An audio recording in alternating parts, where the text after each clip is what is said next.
Господе, како може да трпиш сета оваа неправда која што се случува во светот и ништо да не преземаш во врска со тоа?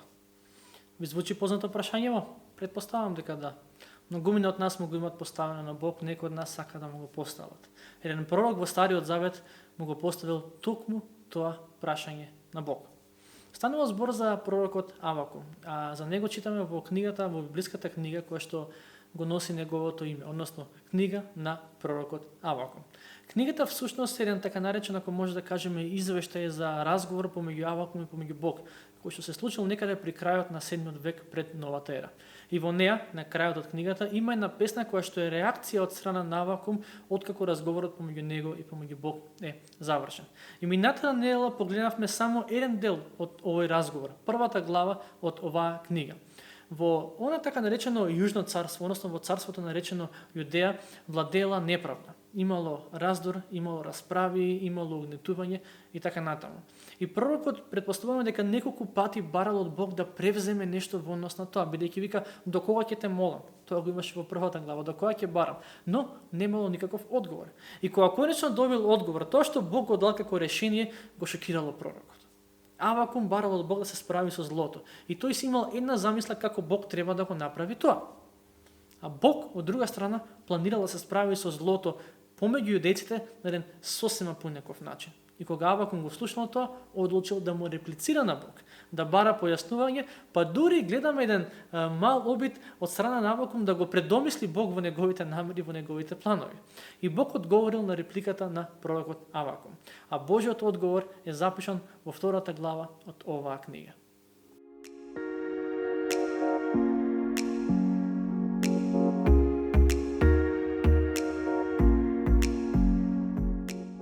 Втората глава започнува со стихот во кој што Авакум вели дека ќе се качи на кула, односно ќе го чека Божиот одговор додека е качен на кула. Се поставил во улога на стражар.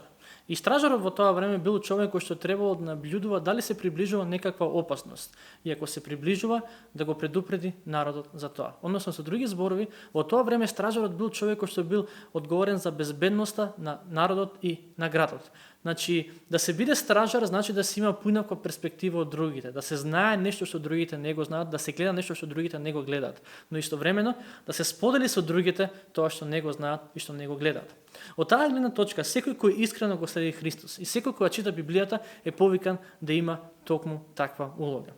Духовната перспектива која што ја откриваш во Библијата, да ја споделиш и да им ја кажеш на оние кои што не ја знаат. Но Бог го слуша пророкот кога вели дека сака да седи на стража и како да му вели не седи.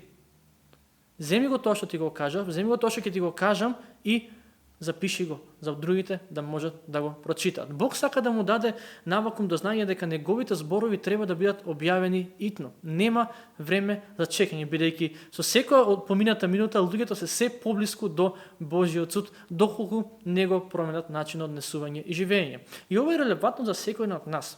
Секој еден од нас, со секој изминат момент е се поблиску до средба со Бог. Имаме две опции. Да ја добиеме Божјата милост или пак да се соочиме со Божиот суд. Трета опција нема. Луѓето кои што ги знаат овие вистини не треба да седат со скрстени раце, туку да станат и да најдат начин како истите овие вистини да ги споделат со оние кои што не знаат за нив.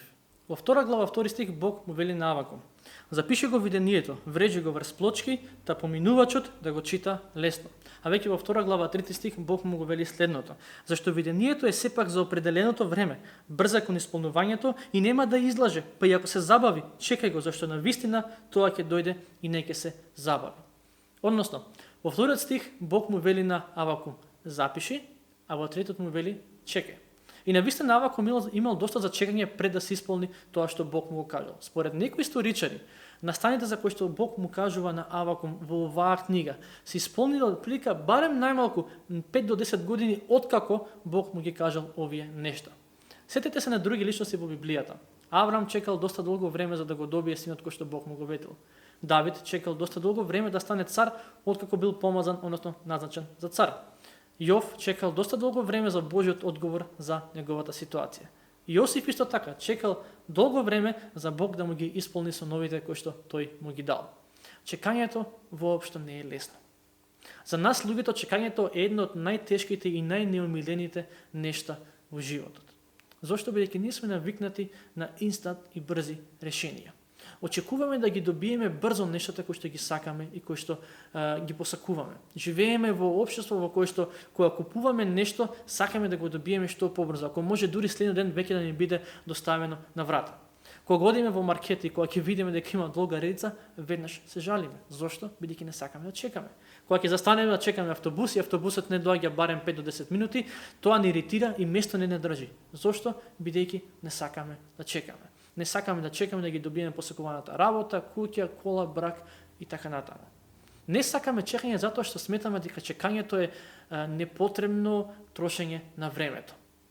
Но кога станува збор за чекањето од библиска гледна точка, односно она што ќе го наречеме чекањето на Бог, мора да сватиме дека чекањето на Бог како концепт во Библијата е многу поинакво од ова секојдневно чекање кое што го имаме во однос на, не знам, кога сме во маркет или пак на автобуска станица или пак кога чекаме некоја личност. Чекањето на Бог не е како чекање на другар кој што касни за фудбал или пак за некој друго дружење. Кога чекаме на некој кој што треба да дојде и не доаѓа во времето кое што очекуваме да дојде, често знае да не фати нервоза и чекањето да изгледа како потрошено време. Џабе седиме кога ништо не се случува. Но чекањето на Бог е сосема спротивно од тоа. Чекањето на Бог, онака како што е запишано и опишано во Библијата, никогаш не е потрошено време. Ниту пак е време кое што го минуваме нервозно. Или пак, барем, не треба така да биде. Чекањето на Бог е време кое го минуваме со цел и со исчекување. Чекањето на Бог не е пасивно нешто, туку активно.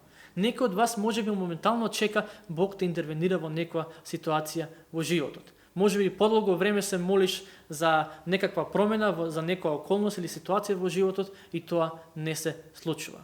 И затоа си соочен, односно соочена со фактот дека треба да чекаш на Бог и на неговото време, не на тоа ти кога сакаш да се исполнат нештата и да се променат. Чекањето на Бог не е насочено само на тоа што Бог ќе го направи откако чекањето ќе заврши, туку какви личности стануваме додека чекаме. Тоа е многу важен момент кој што многу често го забораваме. Односно, не е важно само што ќе се случи при крајот на чекањето, туку што се случува измеѓу ветувањето кое што Бог ни го дава и исполнувањето на она што Бог ни го ветува. Чекањето на Бог е процес во кој што се учиме и практикуваме трпение. И тоа е единствениот начин на кој што ќе научиме трпение во животот. Она што исто така интересно е дека Бог не му открива навакум кога точно ќе се случат работите за кои тој зборува. Туку едноставно му вика чекај и дури ако ти изгледа дека ќе закаснам со она што ќе го направам, знај дека според мојот распоред јас никогаш не доцнам. И тоа е уште еден важен аспект кој ни објаснува како Бог речиси секогаш работи. Бог нема да ти каже во кој месец и на кој ден, па дури во колку саат ќе добиеш работа или ќе добиеш нова работа. Бог нема ти каже во која година ќе стапиш во брак. Бог нема ти каже од каде ќе дојде помошта тогаш кога ќе имаш финансиска потреба. Бог едноставно ни ветил дека ќе се грижи за нас и за нашите потреби. Толку знаеме кога ќе интервенира, како ќе интервенира и се останато. Многу често се детали кои што Бог не ни ги открива, туку ги остава непознати. Во 2 глава 2 стих Бог вели, сподели. Во 2 глава 3 стих вели чекај, а во 2 глава 4 стих вели верувај. Овој стих гордата душа ќе пропадне, а праведникот ќе живее по вера. 2 глава 4 стих е 3 пати цитиран во Новиот Завет. Многу е важно да го толкуваме овој стих во контекстот на самата книга. Овие зборови гордата душа ќе пропадне се однесуваат примерно на вавилонците, кои поради успехот во своите освојувачки потфати станале многу горделиви. Со други зборови, она што Бог му го вели навакум во овој стих, но и во останатиот дел од оваа 2 глава е следното. И вавилонците ќе си го добијат своето. Иако сега се дигнат, ако може така да кажеме, и мислат дека никој ништо не им може, и на таквите луѓе кога тогаш ќе им дојде крај. И таквите луѓе ќе паднат кога тогаш. Гордоста е проблем помеѓу луѓето и денес. Гордоста е стапица за секој еден од нас. Горделивите луѓе се оние кои што се премногу уверени во себе и во своите способности. И до ден денешен овој стих важи и за таквите. Бог вели, да, за некој период ќе изгледа дека таквите се незапирливи, но кога тогаш ќе им дојде крајот и нивниот крај ќе биде многу лош. И луѓето може да бидат горделиви на многу нешта. Например, на својот изглед, на своите таленти, на имотот, на кариерата, социјалниот статус и така натаму. И овие работи сами по себе се добри, а ние ги правиме лоши, така што наместо да му бидеме благодарни на Бог за тоа што ги имаме, ние дозволуваме тие нешта да бидат причина за да гледаме од високо на другите. Или пак да мислиме дека сме подобри од нив. Од друга страна, се оние кои што Бог ги нарекува праведници, а праведникот ќе живее по вера. И прашањето кое некој ќе го постави е: кој е праведен во Божите очи? А зарем не сме сите луѓе грешни? Да, сите сме грешни. Но во христијанството постои нешто кое што се нарекува оправдан грешник, односно грешен човек чии гревови се простени. Што тоа значи за нас денес? Суштината на целиот Нов Завет е дека гревовите им се простени на сите оние кои поверувале во жртвата и воскресението на Господ Исус Христос. Тоа значи дека во Божите очи праведник не се станува со тоа што ќе прави само добри дела, бидејќи, патем кажам, никој не може да го направи тоа, туку праведник се станува преку вера во тоа што Христос го направи за нас на крстот. Значи, Библијата вели дека преку верата добиваме спасение на нашите души, односно простување на нашите гревови. Но тоа не е крајот. Верата не само што носи спасение, туку и не одржува во животот. Она што е многу важно во овој стих е, верувам дека кога ни се вели дека праведникот ќе живее по вера, тоа се однесува дека ќе добиеме спасение на нашите души преку вера, односно нема да доживееме духовна смрт, но исто така верата ни помага во секојдневието. Верата е активна во секој ден од нашите животи. Како се станува праведен во Божите очи? По вера. И тоа е достапно за секој. Како живее праведникот? По вера, и тоа е достапно за секој. Верата не е еднодневна екскурзија, туку доживотно патување. Тоа е одлука да му се верува на Бог независно од околностите во кои моментално се наоѓаме. Токму со таков предизвик се соочил пророкот Авакум. Верата е важна за секојдневието, бидејќи како и Авакум, така и сите ние често ќе се соочиме со моменти во животот во кој Бог ќе ни каже не на нашите планови. Или ќе направи нешто кое што ниту сме го очекувале или пак барале од него. И кога ќе се соочиме со такви моменти, верата во Бог ни помага да сватиме дека Божите планови се добри, иако не се исти со нашите. Верата ќе ни помогне да сватиме дека неговото време е соодветно, иако не се вклопува со нашето време и со нашиот распоред. Значи, библиски гледано, верата не само што не спасува од последиците на гревот, туку и ни помага да се бориме против силата на гревот, да чекаме на Бог. Верата ни помага да се однесуваме кон другите на начин на кој што ме угоден на Бог. Во 5 до 19 стих читаме за Божиот одговор кој што се однесува на вавилонците, односно кои се гревовите кои што ги практикувале вавилонците, кои што му сметале на Бог и кои што Бог вели, бидејќи ги практикуваат тие гревови, јас ќе мора да го донесам својот суд, односно својата правда помеѓу нив. Она што мораме да го имаме на уме кога ги читаме овие стихови е дека овие стихови не се однесуваат само на вавилонците тогаш и таму, туку се однесуваат на секој од нас, на секоја група луѓе, на секој поединец до ден денешен. Ако ги практикуваме овие нешта, Божите зборови дадени преку пророкот Авакум, на пророкот Авакум и преку пророкот Авакум се важат и за нас. И во овие стихови читаме за 5 изјави кои што започнуваат со зборовите тешко му на оној. Она што е важно да го имаме на ум е дека кога во Библијата го читаме изразот тешко му на оној, тоа е уствари најава за Божиот суд кој што ќе дојде врз оние луѓе кои што практикуваат одредени гревови. Богатството е подмолно, горделивиот нема да се одржи. Тој ја расширува устата своја како пеколот и ненаситен е како смртта. Ги собира кај себе сите народи и ги ограбува сите племиња. Нема ли сите тие да го земат за приказ и да испеат иронична песна? Тешко му на оној што без мерка се збогатува, а тоа не со свое. До кога ќе се полниш со запленето богатство? Нема ли да станат наеднаш оние кои ти измачуваат и нема ли против тебе да се кренат грабители и ти ќе им стане за грабеж?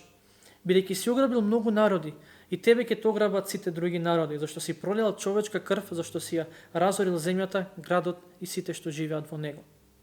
Тешко му на оној што се лакоми кон неправедни печалби за домот свој, за да го изгради домот свој на високо и така да се запази од раката на злото. Си нанесол тој срам за домот свој, откако ги истребил многу народи, сгрешил против душата своја. Камењето од зидовите ќе повикаат и градите дрвени ќе им одговорат. Тешко му на оној кој зида град врз крв и што гради тврдини врз неправда. Ете, нели е тоа од Господ Саваот што народите се трудат за оган и племињата се измачуваат напразно? Зашто земјата ќе се исполни со празнување за славата Господова, онака како што водите го исполнуваат морето.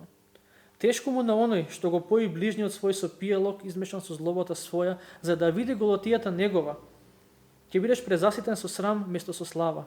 Пи пак, и ти и покажа голотијата своја, и кон тебе ќе се сврти десницата Господова и срамот на славата твоја. Зашто твоето злосторство против ливан ќе падне врз тебе. Зашто си истребувал уплашени животни, бидејќи си пролевал човечка крв, си ги опустошувал земјата, градот и се што живее во него. Каква корист има од резан лик направен од уметник, од тој излијан лажен учител, макар што вајар правејќи неми идоли ќе се надева на делото свое. Тешко му на оној кој на дрвото вели стани и на нем камен разбуди се. Ке научи ли тој некого на нешто? Ете, тој е опкован со злато и сребро, но жив дух во него нема. А Господ е во својот свет храм. Нека замолкне целата земја пред лицето негово. Првата група на луѓе кои што ќе се соочат со Божиот суд се оние кои што имаат себични амбиции. Затоа читаме во 6 до 8 стих. Ова треба да не поттикне да си го поставиме прашањето. Зошто посакувам успех во животот?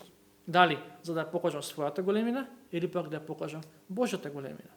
Втората група на луѓе се оние кои што се алчни, односно се лакоми кон богатење. За нив читаме во 9 до 11 стих. И ова треба да не поттикне да си го поставиме прашањето.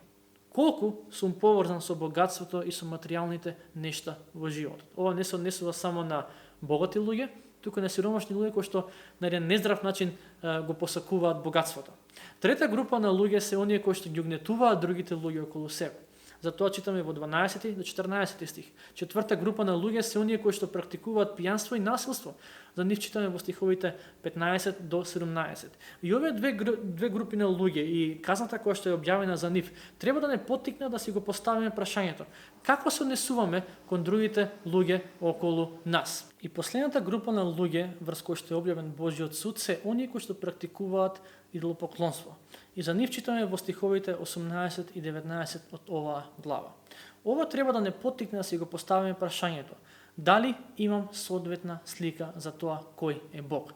Бидејќи во суштината на поклонувањето на идолопоклонството не е тоа дека ние се поклонуваме на слики или пак на кипови, туку во тоа дека имаме несоодветна слика за тоа кој е самиот Бог. Иако некогаш поклонувањето на слики и на идоли е токму тоа, идолопоклонство, бидејќи не се поклонуваме на Бог онака како што тој вистински е. Важно е да разбереме дека ова не значи дека Бог ги казнува само овие гревови кои што се наборани тука, а за другите прогледувани с прсти. Ова значи дека овие гревови кои што се тука наборани биле најзастапени помеѓу вавилонците и затоа Бог го објавува својот суд врз овие гревови и врз луѓето кои што ги практикуваат тие гревови. Она што Бог сака да му го каже на Авакум е дека преку овие стихови дека тој е свесен дека вавилонците не се добри луѓе. И дека кога тогаш и тие ќе се соочат со Божиот суд. И дека иако моментално изгледа дека вавилонците се недопирливи и незапирливи, сепак кога тогаш и таквите луѓе кои што изгледа дека моментално напредуваат и иако се лоши, дека кога тогаш сите луѓе кои што се такви ќе се соочат со неизбежниот Божи суд. И таму нема да се одржат. Можеби тука им иде добро, ама ден пред Бог нема да се одржат. Во целата оваа листа на гревови има еден многу познат стих, а тоа е стихот 14 од втората глава, каде што се вели вака: зашто земјата ќе се исполни со празнување за славата Господова, онака како што водите го исполнуваат морето. Овој стих е еден многу јасен контраст на сите гревови за кои што се зборува во оваа книга. Во првата и во втората глава од оваа книга читаме за многу гревови, читаме за грешни луѓе, читаме за тоа дека земјата е полна со грешни луѓе и дека земјата е полна со гревови. Но Бог во втора глава 14 стих вели: тоа нема така да остане. Кога ќе дое моето време, ќе дое мојот суд, луѓето ќе сватат кој сум јас. Луѓето ќе ја спознаат мојата слава и никој нема да може да го одрече тоа. Овој стих требало да ги потсети луѓето на еден пророк кој што живеел неколку децении пред пророкот Авакум. Особено да ги потсети јудејците на еден пророк, а тоа е пророкот Исаја. Преку него Бог објавил слични зборови. Во книгата на пророкот Исаја 11 глава 9 стих го читаме следното: зашто земјата ќе биде полна со познавање за Господ, како што водите го полнат морето. Во 11 глава од книгата на пророкот Исаја е дадено пророштвото за Господ Исус Христос, дека во неговото царство, кое што ќе дојде во еднината, кое што ќе биде воспоставено во еднината, оние кои што верувале на Бог ќе живеат во спокој, а оние кои што верувале и се надевале на себе ќе бидат поразени. И тоа е сликата на која што Бог го подсетува на пророкот. И тоа е нешто кое што секој кој што се надева на Бог треба да го има на ум. Да, додека сме живи на овој свет, дека ќе се соочуваме со непосакувани ситуации. Ќе се соочуваме како и пророкот со ситуации во кои што Бог ќе им каже не на нашите замисли и планови. Ќе се соочуваме со гревот и последиците од гревот. Ќе има моменти во кои што нема да сватиме и разбереме зошто Бог дозволува некои работи. На 2 глава 14 стих ни дава една поинаква перспектива на се што се случува во светот. А тоа е дека независно што се случува моментално и независно колку изгледа дека, злото е нескротливо и незапирливо, кога ќе дое судниот ден, Бог ќе се справи со сето зло и со сета неправда. И тогаш секој, буквално секој ќе биде свесен за Божјата правда и за Божјата големина. Тоа е пораката за пророкот Авакум, но исто така тоа е пораката за секој еден од нас денес кој што се надева на Бог. Оваа порака треба да е утеха за оние кои што веруваат, а предизвик и подадена рака за оние кои што се уште не веруваат. Кога Авакум ги слушнал овие зборови, реагирал со тоа што запеел песна кон Бог и за Бог. За тоа ќе размислуваме во следната недела, во последната проповед посветена на оваа книга.